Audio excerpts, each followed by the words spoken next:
Hello my dear students, welcome back to Aryan Classes. Aryan ક્લાસીસમાં તમારું હાર્દિક હાર્દિક સ્વાગત છે. દરેક વિદ્યાર્થીને જય શ્રી રામ. મારો ભગવાન બહુ મહાન છે. તમે બધા પાસ થઈ જશો એવી બધાને શુભકામના છે ને ભગવાનને મારા વતી પ્રાર્થના છે, બરાબર. હવે દરેક વિદ્યાર્થીને ખાસ જણાવવાનું, જે વિદ્યાર્થીઓ નવા હોય છે એમની વાત કરું છું. જૂના વિદ્યાર્થીઓને તો બધી ખબર છે, એ લોકો ડિસ્ક્રિપ્શનમાં લિંકો પડી હોય ચેક કરે છે, પછી આખી ચેનલની વિઝિટ કરે છે, ચેનલમાં કેટલા આઈએમપી છે, શું છે, બધા વિડીયો એ લોકોને ખબર છે. પણ જે નવું વિદ્યાર્થી આવે ને ફટાફટ એક વિડીયો જોયો ના હોય ને હજુ નીચે કોમેન્ટ કરી દે કે આ વિભાગ ઈ આ તે, તો તમે લોકો પહેલાં ડિસ્ક્રિપ્શનની અંદર લિંક ચેક કરો. ડિસ્ક્રિપ્શનની અંદર લિંકો આપેલી છે. આપણી ટેલિગ્રામ ચેનલ છે, વોટ્સએપ ચેનલની લિંક છે, પછી જે પણ સમાજશાસ્ત્ર છે, મનોવિજ્ઞાન છે, દરેકે દરેક સબ્જેક્ટના પ્લેલિસ્ટની લિંક નીચે ડિસ્ક્રિપ્શનમાં આપેલી છે. ત્યાં જઈ અને તમે દરેકે દરેક સબ્જેક્ટના વિડીયો જોઈ શકો છો. Okay my dear student. અને હું એકલી જ છું. હવે મારા ઉપર થોડી તો રહેમ કરો. હું કેટલું કામ કરું છું. મનોવિજ્ઞાન છે, પછી સમાજશાસ્ત્ર છે, ઇતિહાસ છે, બધા સબ્જેક્ટ છે ને હું એકલી છું. એટલે મારે ખાલી 2 જ હાથ છે, 2 આંખો છે, 1 મોઢું છે, એટલે કેટલું કામ કરું. એટલે થોડી દયા તમે મારી ઉપર કરજો હો. હા, ચલો હવે બીજું ખાસ વધુ તમને સમજાવું કે તમને અહીંયા આપવામાં આવેલ આઈએમપી વિભાગ એ અને બી તો કમ્પલસરી કરવાનું છે. ઈમાં મેં તમને કીધું છે કે જે સ્ટારવાળા ક્વેશ્ચન છે એ કરવાના છે. સીમાં અને ડીમાં દરેકે દરેક વિભાગની અંદર તમને હું જે સ્ટારવાળા ક્વેશ્ચન કહું છું એ પહેલાં કરી લેજો. બીજું અહીંયા આપવામાં આવેલ આઈએમપી એ હું 3 પ્રકારના વિદ્યાર્થીને ધ્યાનમાં રાખીને આપું છું. અમુક વિદ્યાર્થીઓ ટોપર કક્ષાના હોય છે, જેમને ગમે તે થાય પણ 100માંથી 99-95નો ટાર્ગેટ હોય એવા વિદ્યાર્થીઓ હોય છે. અમુક મિડલ વિદ્યાર્થીઓ હોય છે. અમુક જેવા વિદ્યાર્થીઓ જેમને ખાલી ને ખાલી માત્ર ને માત્ર પાસ થવાનું છે. જો ટોપર માટે દરેકે દરેક પ્રશ્નો છે એમાંથી એને જેટલા પ્રશ્નો આવડે છે એ તો એ તૈયાર કરશે. મિડલ ક્લાસવાળા અને જે પાસ થવાવાળા વિદ્યાર્થીઓ છે તમને હું કહું છું કે અહીંયા સ્ટાર કરવામાં આવેલ ક્વેશ્ચનને તમે પહેલાં તૈયાર કરી લેજો. બીજું એવું નથી કે મેં અહીંયા બધા પ્રશ્નો આપે છે તો તમારે બધા જ કરવાના છે. તમને કયું ચેપ્ટર વધારે આવડે છે ને તમારે કયું ચેપ્ટર લખવાનું છે એ પ્રમાણે તમારે આઈએમપીની તૈયારી કરવાની છે. એવું નહીં કે 2 નહીં આપે એટલે બધું કરી જ દેવાનું. હું એવું કહેતી પણ નથી બધા કરો. તમને કયું ચેપ્ટર તમારે લખવાનું છે અને કયું ચેપ્ટર તમને સારું આવડે છે. તો અહીંયા આપેલ આઈએમપીમાંથી તમારું ચેપ્ટર તમારી અનુકૂળતા તમારી તૈયારી પ્રમાણે પ્રશ્નોની તૈયારી કરજો. ઓકે, પણ આમાંથી કરજો એવું હું કહેવા માંગુ છું એમ. ચલો તો વિભાગ ડી ઉપર આગળ વધીશું. પ્રશ્ન નંબર 1, વ્યુત્ક્રામ્ય આકૃતિ એટલે શું? સમજૂતી આપો. પ્રશ્ન નંબર 2, સંવેદનનો અર્થ આપી તેની સમજૂતી આપો. અહીંયા સ્ટાર આપેલો છે, થોડું ધ્યાનમાં લેશો. સંવેદનનો અર્થ આપી તેની સમજૂતી આપો. ઓકે, ચલો પ્રશ્ન નંબર 3, સ્વાદ સંવેદનના વિવિધ કેન્દ્રોની સમજૂતી આપો. ચલો પ્રશ્ન નંબર 4, નેત્રપટીય વિષમતા ટૂંકમાં સમજાવો. પ્રશ્ન નંબર 5, ધ્યાનનો સીમા પ્રદેશ અને કેન્દ્ર પ્રદેશ સમજાવો. પ્રશ્ન નંબર 6, શ્રવણ સંવેદનની વિગતવાર સમજૂતી આપો. ચલો પ્રશ્ન 7, કેન્દ્રીકરણનો અર્થ સમજાવો. ચલો ત્યાંથી આગળ વધીએ તો પ્રશ્ન નંબર 8, પ્રત્યક્ષીકૃત સંગઠનમાં સમાવેશકતાનો સમજાવો. પ્રશ્ન નંબર 9, અનુકરણાત્મક શિક્ષણ ઉદાહરણ આપી સમજાવો. આ સ્ટારવાળો ક્વેશ્ચન છે, પહેલાં તૈયાર કરશો. પ્રશ્ન નંબર 10, પ્રબલનના પ્રકારો ઉદાહરણ આપી સમજાવો. તો આ પણ સ્ટારવાળો ક્વેશ્ચન છે. ચાલો પ્રશ્ન નંબર 11, શિક્ષણમાં મુખ્યત્વે કઈ 3 બાબતો અનિવાર્ય છે વિગતે સમજાવો. ચાલો પ્રશ્ન નંબર 12, કોહલરે ચિમ્પાન્જી પરના એક લાકડીવાળો પ્રયોગ વર્ણવો. તો સરસ મજાનો પ્રશ્ન છે. આ તો મોસ્ટ આઈએમપી છે એટલે આને કરી જ લેજો. ઓકે, ચાલો પછી છે પ્રશ્ન નંબર 13, પ્રશિષ્ટ અભિસંધાનમાં ઉદ્દીપકનું ભેદબોધન એટલે શું? ચાલો ત્યાંથી આગળ વધીએ તો પ્રશ્ન નંબર 14, મનોદુર્બળતાના કોઈ 2 પ્રકારો સમજાવો એટલે સ્ટાર છે, મોસ્ટ આઈએમપી. પ્રશ્ન નંબર 15, બુદ્ધિ અંગેના સામાન્ય સંભવિતતાના આલેખની સમજૂતી આપો. ચલો આ પણ સ્ટારવાળો ક્વેશ્ચન છે. ચલો પ્રશ્ન નંબર 16, માનસિક વય કઈ રીતે ગણવામાં આવે છે સમજાવો. આ પણ સ્ટારવાળો ક્વેશ્ચન છે. ઓકે, ચલો પ્રશ્ન નંબર 17, વેક્સલરની પુખ્ત વયની વ્યક્તિઓ માટેની કસોટી વિશે સંક્ષિપ્તમાં માહિતી આપો.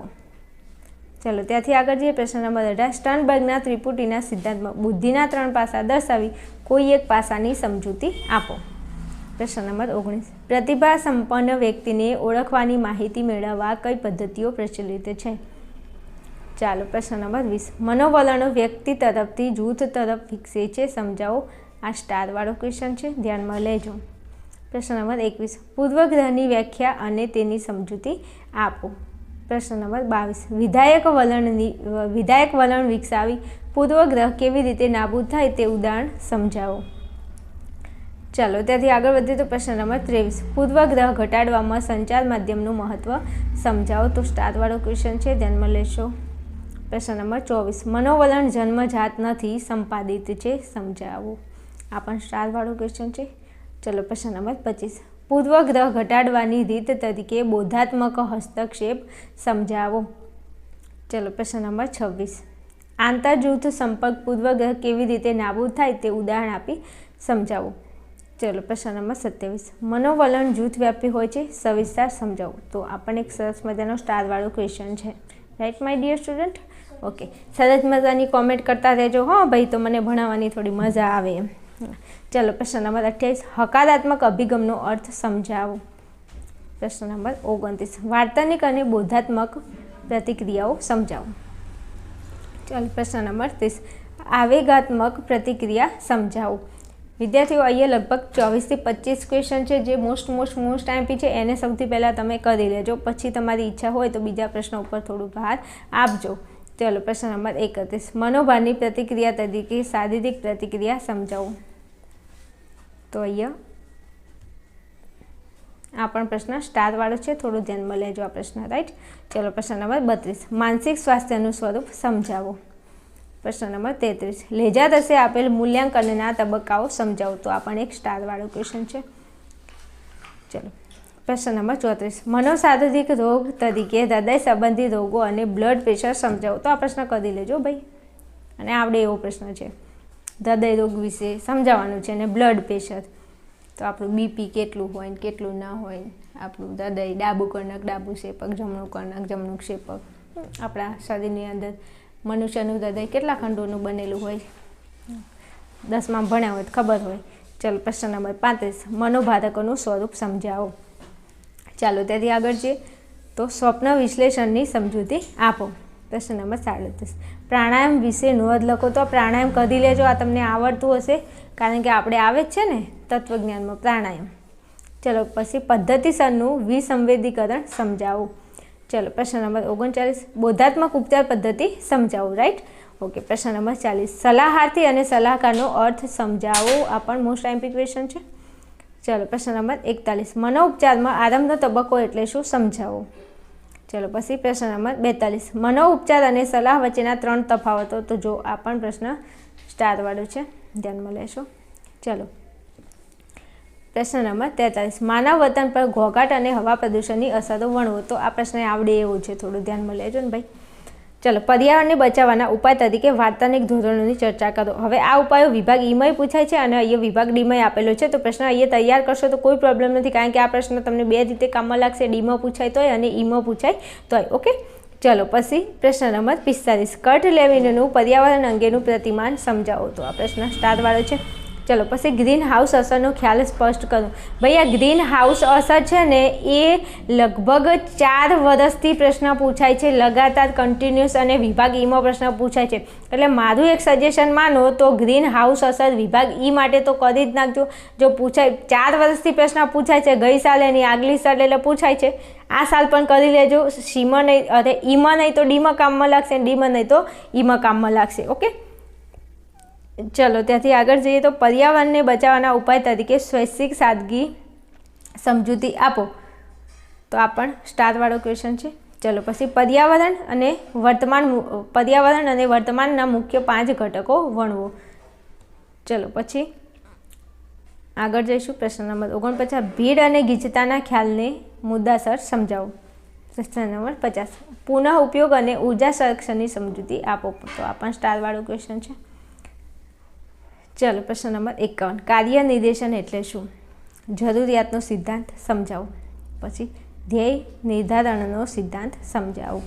પ્રશ્ન નંબર 54, કર્મચારીઓની પસંદગીની રીતિમાં મુલાકાતની સમજૂતી આપો. શું કીધું છે? કર્મચારીઓની પસંદગીની રીતિમાં મુલાકાત, એક મુલાકાત. હવે આ મુલાકાતમાં શું છે આવડે એવો પ્રશ્ન છે, જોજો જરા. હા. ચલો પછી સમચોરસીય સંરચનાની સમજૂતી આપો. ચલો 56માં, વ્યવસ્થાપકોના મૂળભૂત કાર્યો દર્શાવી કોઈ પણ 2ની સમજૂતી આપો. તો આ પણ સ્ટારવાળો ક્વેશ્ચન છે. ચલો 57માં, જીવન સંતોષ માપન તુલનાના 5 વિધાનોનું વર્ણન કરો. પ્રશ્ન નંબર 58 મનોવિજ્ઞાનના અભ્યાસ ક્ષેત્રના સંતુલનને પુનઃસ્થાપિત કરવું.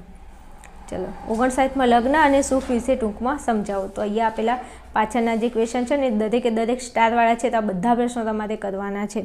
ઓકે, લગ્ન અને સુખ વિશે ટૂંકમાં સમજાવો. વિધાયક મનોવિજ્ઞાનના ધ્યેયો, વિધાયક મનોદશા અને વર્તનની સમજૂતી આપો. સેલિગમને સૂચવેલ કાલ્પનિક અનુભવ મશીનનું ઉદાહરણ સમજાવો અને વ્યક્તિલક્ષી સુખ અંગે ટૂંકમાં સમજાવો. તો આ દરેક ક્વેશ્ચન સ્ટારવાળા છે પાછળના દરેક પ્રશ્નો, તો તૈયાર કરી લેશો. ઓકે, ચલો મળીશું આપણે નેક્સ્ટ વિડીયોમાં. ત્યાં સુધી જોતા રહેશો આર્યન ક્લાસીસ.